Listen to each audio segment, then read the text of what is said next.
زندہ ہے یا نہیں. اتنے بڑے ٹاپک پر ڈسکس کرنے سے پہلے مجھے یہ چاہیے بھی تھا، اور بلکہ آپ اگر کبھی سوال کریں، کوئی سوال کرے تو صرف ایک بات پوچھیں، میاں تو رسول پاک کی معراج کو مانتا ہے کہ نہیں؟ ہاں مانتے ہیں. چلو آسمانوں پر جانے کی بات کی، بیت المقدس تک کا تو سفر قرآن سے ثابت ہے.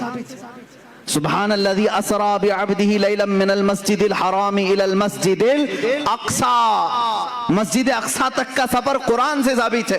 اتنا تو مانتے ہو. مسجد اقصی میں کیا ہوا تھا؟ مسجد اقصی میں کیا ہوا تھا؟ سنی مسلمانوں سب جانتے ہو. رسول پاک نے سارے نبیوں کی امامت کی تھی. کتنے نبی؟ آدم علیہ السلام سے لے کر عیسیٰ علیہ السلام تک جتنے نبی تھے ان سب کی حضور نے امامت کی تھی. مجھے یہ بتاؤ، یہ 1,24,000 کم و بیش جو نبی آئے تھے وہ کب کے نبی تھے؟ وہ کب کے نبی تھے؟ کیا رسول کے زمانے کے نبی تھے؟ وہ صحابی نہیں. ان کی وفات ہو کر کسی کی 4,000 سال، کسی کی 3,000 سال، کسی کی 2,000 سال، کسی کی 500 سال، سینکڑوں سال پہلے وفات پائے ہوئے سارے نبی مسجد اقصی میں حضور کی اقتداء میں جمع ہیں. وہاں ابراہیم و اسماعیل بھی ہیں، داؤد و سلیمان بھی ہیں، موسیٰ و عیسیٰ بھی ہیں علیہم الصلاۃ والتسلیم.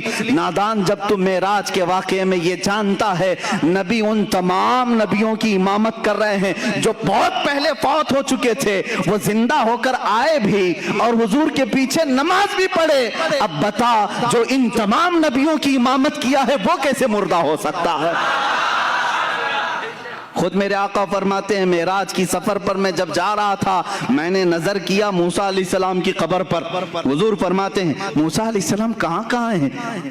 یہاں بیت المقدس میں بھی ہیں، آسمانوں میں بھی ہیں. اور حضور کی ایک حدیث یہ بھی ہے، میں نے سفر میں موسیٰ کی قبر کی طرف دیکھا، موسیٰ علیہ السلام کو اپنی قبر میں کھڑے ہو کر نماز پڑھتے ہوئے میں نے دیکھا. حضور کیا فرما رہے ہیں؟ کھڑے ہو کر نماز پڑھتے ہوئے میں نے دیکھا. یہ حدیثیں ہیں میرے عزیزو. اب مجھے بتاؤ نماز کون پڑھتا ہے؟ زندہ یا مردہ؟ نماز کون پڑھتا ہے؟ ارے مردہ ہو تو اس کی پڑھی جاتی ہے اور زندہ اپنی پڑھ رہا ہوتا ہے. اور اللہ کے نبی فرما رہے ہیں موسیٰ علیہ السلام کو میں نے قبر میں نماز پڑھتے ہوئے دیکھا. جب موسیٰ اپنی قبر میں نماز پڑھنے کے لیے زندہ ہے، میرا عقیدہ یہ ہے تو زندہ ہے واللہ، تو زندہ ہے واللہ. میری چشم عالم سے چھپ جانے والے رسول کریم صلی اللہ تعالیٰ علیہ وسلم کی حیات طیبہ کے لیے بہت ساری دلیلیں ہیں، خود احادیث سے ثابت ہیں. دوسرے نبیوں کی جب زندگی ثابت ہے تو رسول کی زندگی بھی تمہیں ماننی پڑے گی. آؤ اب صحابہ کا ہی عقیدہ سب سے بہترین عقیدہ ہے نا، سب سے بہترین عقیدہ. ماں عائشہ صدیقہ رضی اللہ تعالیٰ عنہ کا عقیدہ پوچھتے ہیں، آپ کا عقیدہ کیا ہے رسول کے متعلق؟ سنیں. جب رسول کریم صلی اللہ تعالیٰ علیہ وسلم وفات پا گئے، حضور پاک صلی اللہ تعالیٰ علیہ وسلم کی وفات ہوئی، آپ کا دفن، آپ کی تدفین کہاں ہوئی؟ وہ حجرہ عائشہ ہے. حضرت عائشہ صدیقہ کا وہ مکان تھا، اسی میں وہ آرام فرماتی تھی. حضرت عائشہ کے حجرے میں حضور کی تدفین ہوئی، سب کو معلوم ہے. حضرت عائشہ صدیقہ کے پاس ہی چابی رہتی تھی. حضرت عائشہ کمرہ کھولتی تھیں، کمرے کے اندر جاتی تھیں، صفائی کرتی تھیں. چند سالوں کے بعد حضرت ابو بکر صدیق کا وصال ہوا. حضرت ابو بکر صدیق بھی کہاں دفن ہوئے؟ رسول پاک صلی اللہ علیہ وسلم.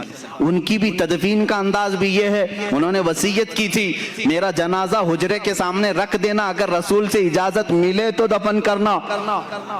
2.5 سال کے بعد وفات ہوئی، حضور کی وفات کے 2.5 سال کے بعد. کوئی صحابی یہ نہیں پوچھ رہا حضرت ابو بکر سے اجازت ہم کیسے لیں گے، وہ تو قبر میں ہے. کسی نے پوچھا نہیں.